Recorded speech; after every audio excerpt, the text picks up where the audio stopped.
katukin muna natin para hindi siya mabulabog at hindi niya maapakan yung kanyang itlog.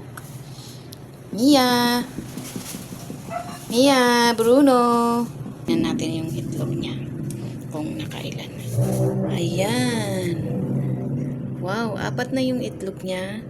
Hello, Mia! Hello! So, ayan si Mia.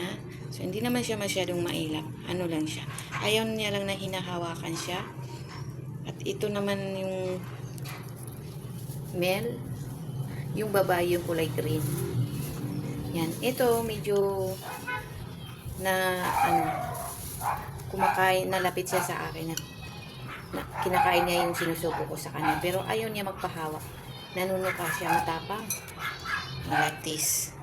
Bruna! Oh. Di ba ang tapang niyan? Balik ka dito, Bruno. Baba ka, baba. Bruna! Balik ka. Baba ka. Oh, ito. Dito ka, baba ka. Bruna! Bruna? Balik ka. Baba na. Baba. Yan. Dito ka sa baba. Yan. Oh, di ba? Mabait. Ganyan lang siya. Yung hindi siya nagpapahawak. Pero nakain siya ng pag sinusubuan siya. Yan, Bruna. Bruna. Oh. Sit. That's good, Bruno. Sana yung egg nila ay fertile para makabuo sila. So, para ding tao to eh. Nag-aano sila. Nagmamadaling araw. Minsan nahuli ko sila ng madaling araw. Yan. See, Brunos? Dito ka, Bruno. Come. Yun. Oh, bakit ayaw mo ng ba't ayaw mo ng aray, ikaw talaga.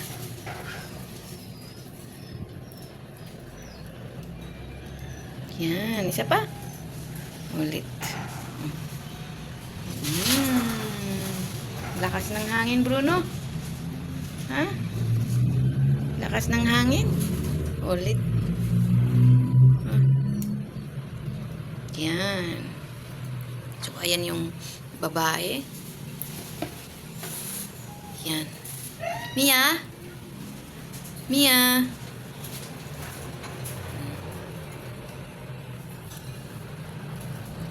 So, pag pala, naglilimlim ay hindi lalabas lagi.